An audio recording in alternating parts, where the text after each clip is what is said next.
Anak durhaka abad modern. Kira-kira tahun lalu di Sulawesi Selatan. Ada anak usia 22 tahun. Lepas dari apa itu opname karena dia penyakit diabetes. Masuk di opname, keluar opname, besoknya langsung mau pergi naik motor. Dilarang sama ibunya. Nah, kau baru keluar dari rumah sakit makan ongkos. Kalau kau keluar sakit lagi kamu, jangan kau keluar nak. Saya mau keluar, dilarang sama ibunya. Marah ini anak, dia tempeleng ibunya. Ditempeleng ibunya, dilihat sama bapaknya. Kurang ajar ini anak. Mamanya ditempeleng. Datang bapaknya, dia pukul, melawan ini anak. Bapaknya usia 60 tahun, ini anak usia 22 tahun. Duel berkelahi. Jatuh bapaknya, pingsan, dia seret masuk ke gudang, dia cungkil dua belah mata bapaknya. Meninggal bapaknya, Pak. Meninggal bapaknya. Tangkap sama polisi. Beberapa hari kemudian meninggal juga ini anak, tidak ada yang mau solati. Sempat ribut di medsos di Sulawesi Selatan. Hati-hati kau capok. Selem muasa ngalemu. Islam dirimu. Lahir Islam, khitan Islam, akad nikah Islam. Tapi belum tentu kau mati dalam keadaan Islam, bos. KTP-mu Islam, tapi belum tentu kau mati dalam keadaan Islam. Ayat ini tiap Jumat dibacakan. Tidak sah khutbah Jumat kalau tidak dibaca ayat ini. Jangan kamu mati illa kecuali wa antum muslimun, dalam keadaan beragama Islam. Berarti ada orang Islam matinya kafir. Siapa mereka? Insya Allah kita tidak akan mati dalam keadaan lagi sabung ayam. Judi, sabung ayam, tiba-tiba digrebek sama Kapolsek, dikejar sama polisi, lari tembak peringatan, pak, masih lari tembak lagi, pak, masih lari tembak lagi, pak, 3 kali tembak peringatan, masih lari, ditembak kakinya, tung, kakinya ditembak, kepalanya dikena. Polisi India. Insya Allah kita tidak akan mati dalam keadaan berjudi. Tapi yang bisa membuat kita mati dalam keadaan kafir apa? Mulut. Habis mabuk, lempox, campur lem tikus. Beleng-beleng. Bayangkan lempox dan campur lem tikus. Saya bilang campur kau juga lem Korea, ndak bisa terbuka mulutmu dong.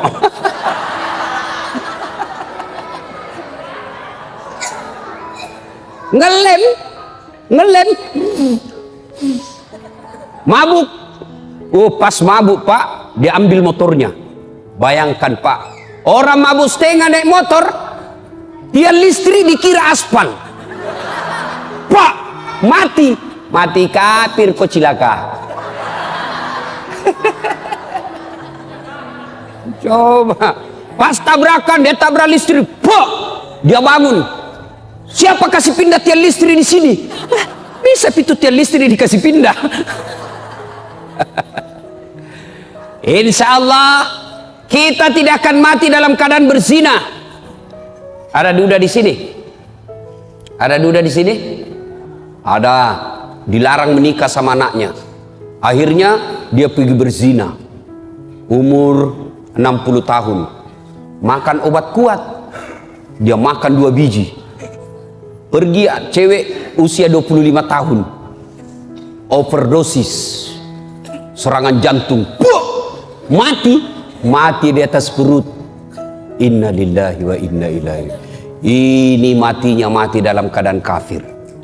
Insya Allah kita tidak akan mati seperti itu. Tapi yang bisa membuat kita mati, makan barang haram. Contoh, jangan marah, contoh.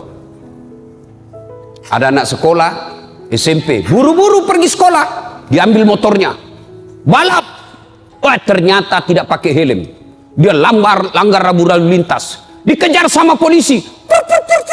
Sehingga cabut, langsung ditarik kunci mobil motornya. Kamu melanggar. Kenapa kau lihat rambu ini? Kau tidak lihat? Saya lihat. Kenapa kau langgar? Saya tidak lihat Bapak.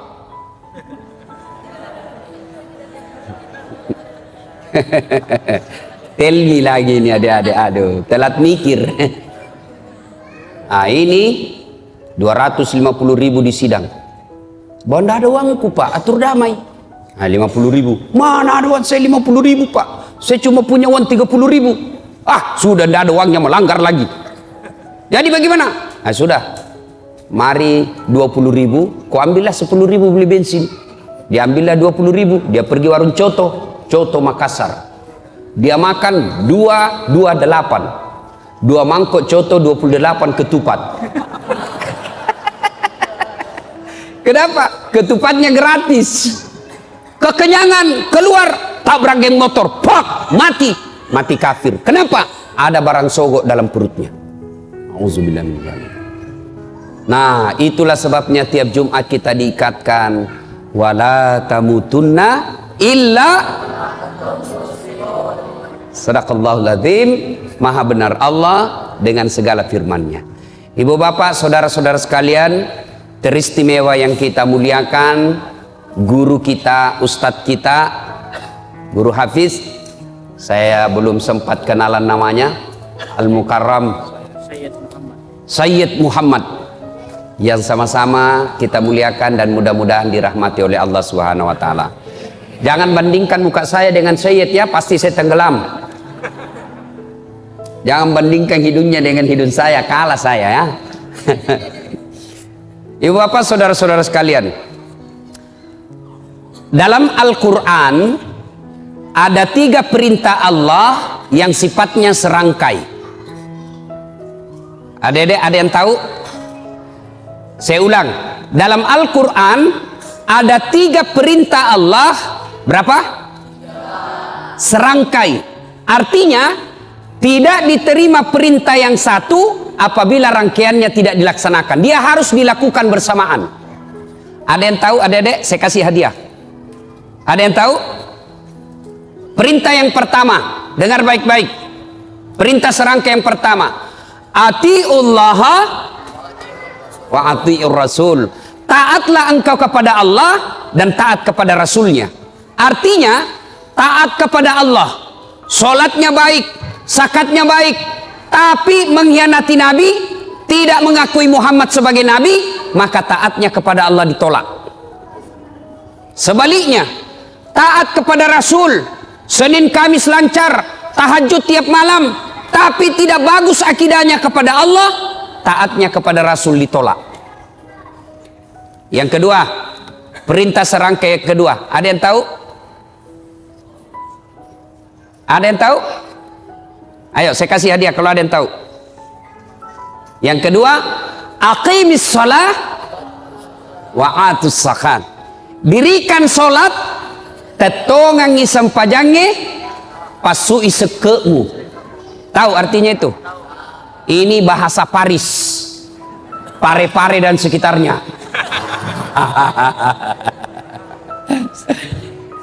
Perintah serangkai yang kedua, dirikan solat, tunaikan zakat. Artinya orang yang mendirikan solat tapi tidak membayar zakat padahal sudah mampu, maka solatnya akan ditolak. Sebaliknya, orang yang bayar zakat, zakat harta dia tunaikan, zakat fitrah dia bayar, tapi tidak solat, zakatnya akan sia-sia. Perintah serangkai yang ketiga, ada yang tahu? Ada yang tahu? Nah, yang ketiga, anis kurli wali-wali, bersyukurlah engkau kepada Allah, tapi jangan lupa bersyukur kepada kedua orang tuamu. Jadi perintah serangkai ada berapa, dek? 3. Ada yang tahu? Ulang? Ada yang bisa ulang? Ada yang tahu? Coba angkat tangan yang bisa. Ayo. Ah, ini. Ayo ke sini. Sini. Ayo. Ya. Coba. Ya. Ayo, siapa namanya, dek? Siapa? Sebelum menjawab pertanyaan tadi, pertanyaan passwordnya. Siapa namanya neneknya Ustadz Dasad?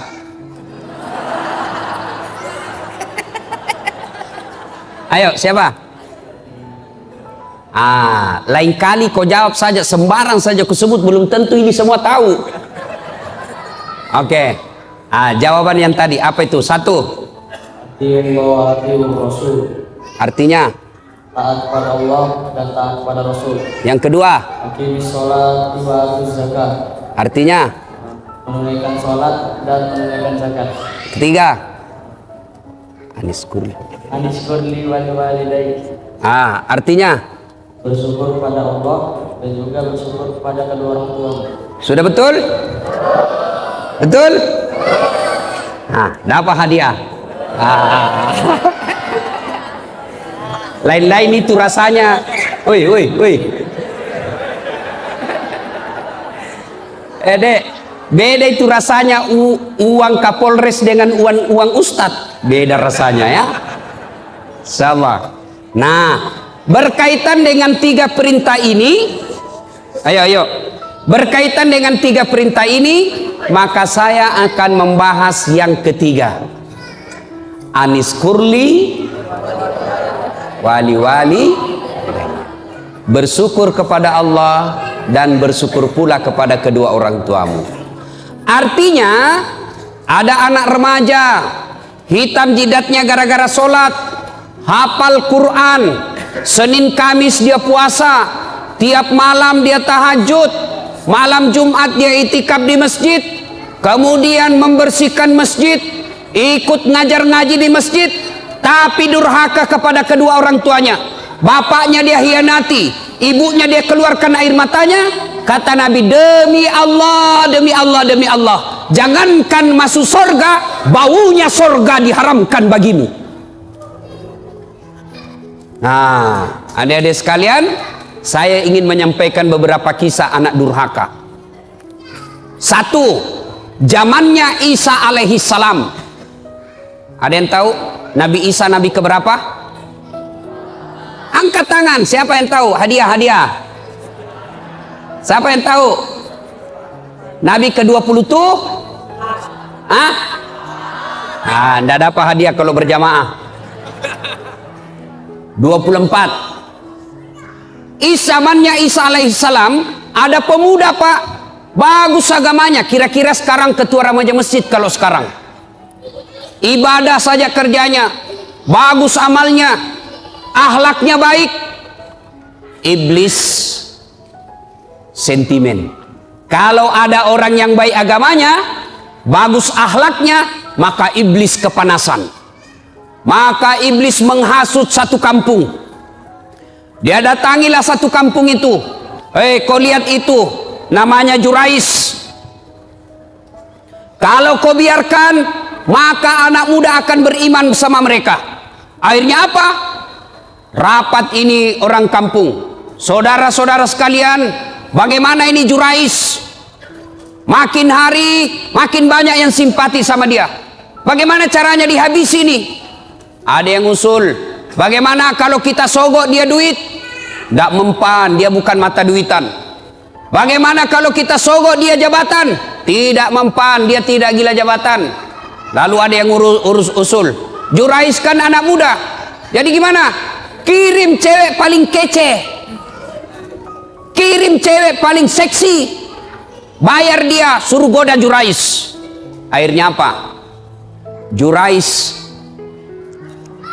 apa dosanya Jurais sehingga dihukum Allah? Suatu ketika lagi sholat sunnah, Allahu Akbar, dipanggil sama ibunya, Jurais, Jurais sini kamu. Bingung Jurais, saya sholat atau jawab panggilannya ibuku. Dipanggil kedua kalinya ibunya, Jurais, sini kamu. Jurais tidak menjawab, bingung, saya lanjutkan atau saya sholat. Akhirnya apa? Dipanggil 3 kalinya, Jurais, sini kamu. Tidak menjawab. Ibunya pun tidak tahu kalau Jurais lagi sholat. Marah ibunya lalu bersumpah.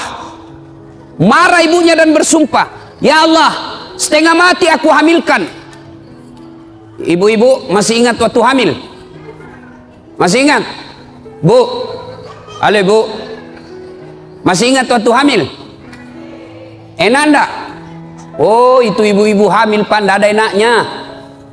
Jalan setengah mati, duduk setengah mati, tidur sebelah kanan nyamping sesak napas, nyamping kiri poso. Satu saja gayanya kalau sudah hamil, gaya pasrah.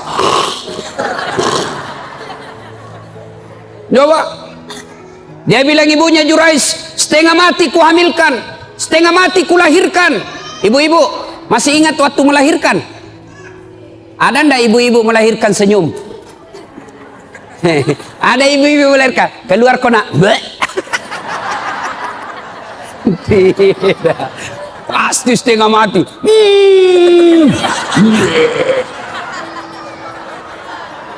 Ya toh, paling kalau bapak-bapak menderitanya, kapan bapak-bapak menderita?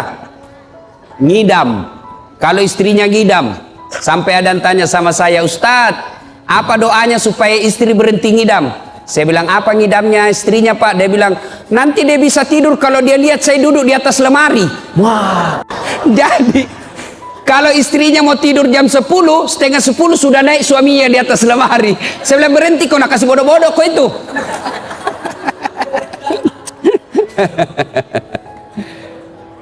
Dia bilang ibunya Jurais, setengah mati aku hamilkan, setengah mati aku lahirkan. Masa saya panggil dia tidak jawab? Ya Allah, keluar sumpahnya ibunya Jurais. Jangan mati Jurais sebelum ketemu orang jahat.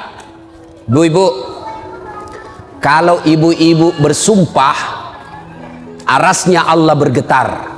Maka ibu kalau marah sama anaknya, jangan sembarang sumpah. Ini ibu-ibu biasa kalau marah sama anaknya kan keluar sumpah-sumpahnya tidak enak. Kurang ngajar, setan. Nah bilang anaknya, bleh. Masa anaknya dibilangi setan? Kurang ngajar, kambing. Bleh. Jadi ibu kalau marah sama anaknya, boleh marah tapi jangan keluar sumpah yang jelek-jelek. Boleh keras suara tapi sumpahnya yang bagus-bagus.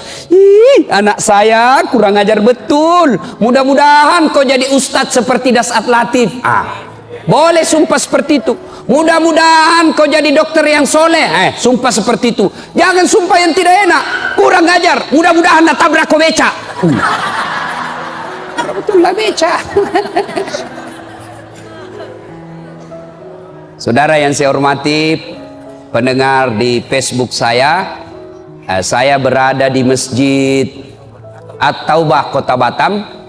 Ini ada santri di sini penghafal Quran, kurang lebih 150 orang. Mudah-mudahan santri-santri ini menjadi pemimpin bangsa Indonesia, supaya bangsa Indonesia bersih dari koruptor, bersih dari pembohong. Masih mau kok? Nah, akhirnya ibunya Jurais bersumpah, ya Allah jangan mati Jurais ketemu orang jahat. Arasnya Allah bergetar, dikabulkan. Akhirnya apa? Jurais difitnah, dikirimi cewek. Jurais dalam masjid, ini cewek datang, dia goda Jurais. Jurais, ayo kita main. Kata Jurais, haram, gratis, haram, gratis, haram. Tidak seperti anak Indonesia, haram, gratis, ayo Pak Dek.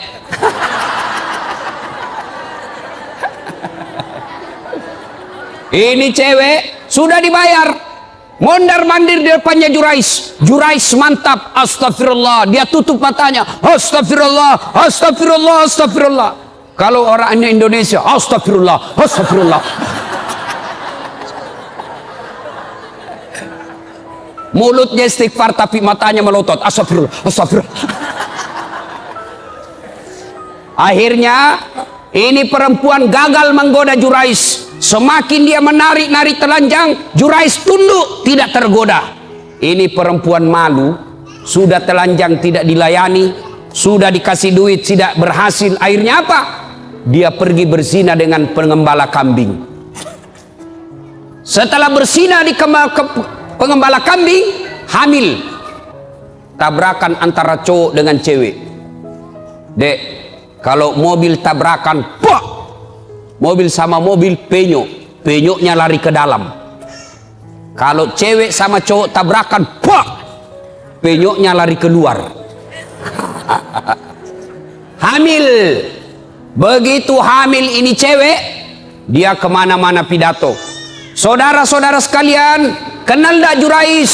Kenal. Itu tuh yang kerjanya soleh, dia bilang dirinya. Yang kerjanya ibadah saja. Pembohong. Nih, perut saya hamil gara-gara dia. Difitnah Jurais. Kemana-mana dia pidato. Saya hamil, Jurais yang hamili saya. Akhirnya satu kampung mulai marah. Hah? Jurais ternyata pencitraan. Jurais ternyata pembohong, pura-pura alim, mau pilpres datang-datang pesantren, sudah dipilih dibohongi kita. Marah. Akhirnya Jurais dilempar sampai kena pipinya, berdarah pipinya. Kata Jurais, demi Allah bukan saya. Ah, bohong, dilempar lagi, bukan saya. Demi Allah bukan saya.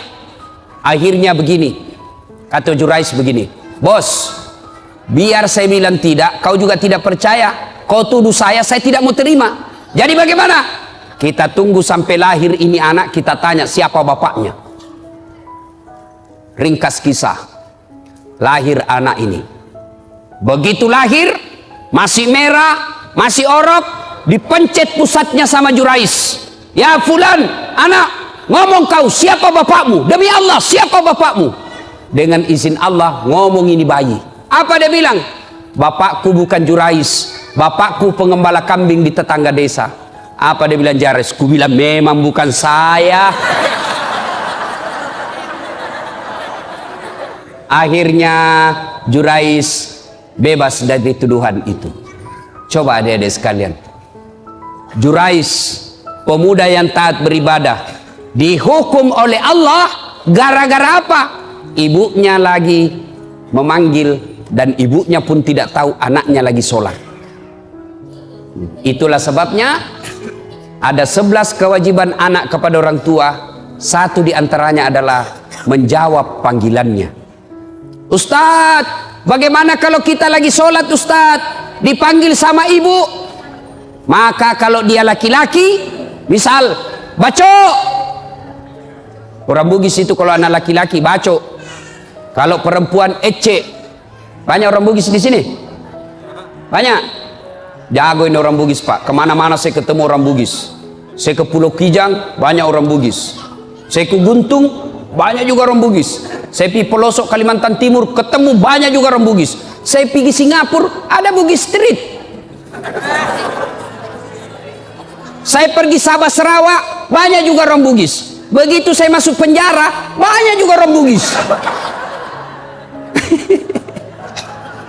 Penceramah juga malam ini orang Bugis juga. Wah. Ibu bapak saudara-saudara sekalian, Jurais dihukum oleh Allah gara-gara apa? Dipanggil ibunya, dia tidak menjawab padahal dia lagi sholat. Bertanyalah orang, Ustadz, kalau lagi sholat dipanggil ibu, bagaimana caranya menjawabnya? Kalau dia laki-laki, Rahman, maka jawabnya Allahu Akbar. Panggil lagi, Rahman, Allahu Akbar. Tapi kasih tahu ibunya dulu. Besok-besok ibu, kalau ibu panggil saya Rahman, saya bilang Allahu Akbar, berarti saya lagi sholat. Karena kalau ibunya tidak tahu masalah agama, Rahman, Allahu Akbar, kurang ajar. Dipanggil dia takbir. Oh Rahman, Allahu Akbar, kurang ajar betul ini anak. Itu tapi jangko juga pura-pura bos. Dia tidur, Rahman, Allahu Akbar. Padahal dia tidur, wah dongok-dongok.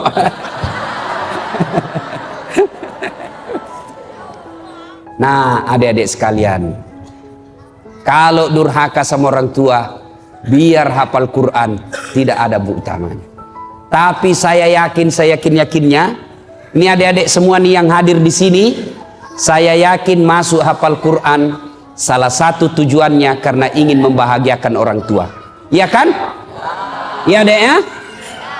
Adik-adik sekalian, hafal Quran sudah dapat pahala. Diharamkan disentuh api neraka bagi mereka yang hafal Quran. Diharamkan disentuh api neraka. Yang kedua, dengan hafal Quran, maka adik-adik sekalian akan memberikan jubah ke ibunya nanti di akhirat. Ketika Dinda di akhirat kelak karena hafal Quran, maka Allah berikan hadiah kepada Dinda ini, adik-adik ini yang hafal Quran. Ambil orang tuamu masing-masing, kasih jubah kemuliaan karena engkau menghafal Quran. Maka bapak-bapak, ibu-ibu yang ada anaknya hafal Quran, bahagia bapak-bapak. Ada orang bangga kalau anaknya pintar bahasa Inggris. Ustadz, itu tetangga saya hebat Ustadz, masih kelas 1 SMP sudah hafal, sudah pandai bahasa Inggris. Kelas 3 dia sudah lancar bahasa Inggris. Apa hebatnya? Banyak yang pintar bahasa Inggris, Pak. Mana buktinya? Bapak jalan ke Inggris, anak-anak di Inggris bahasa Inggris semua, Pak. Betul, betul, saya tidak main-main, Pak. Itu anak-anak di sana baru belajar bicara sampai pikun bahasa Inggris semua, Pak. Tidak tahu dia bahasa Bugis.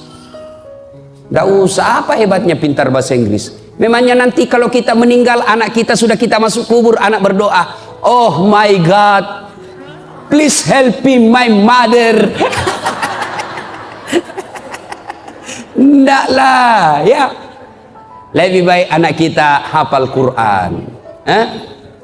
Sekarang itu anak durhaka zaman dulu.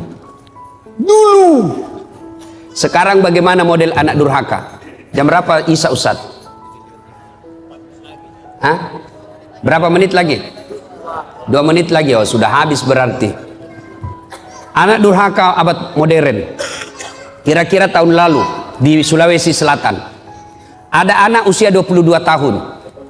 Lepas dari di apa itu opname. Karena dia penyakit diabetes, masuk di opname, keluar opname, besoknya langsung mau pergi naik motor, dilarang sama ibunya. Nah, kau baru keluar dari rumah sakit makan ongkos, kalau kau keluar sakit lagi kamu, jangan kau keluar nak. Saya mau keluar, dilarang sama ibunya. Marah ini anak, dia tempeleng ibunya.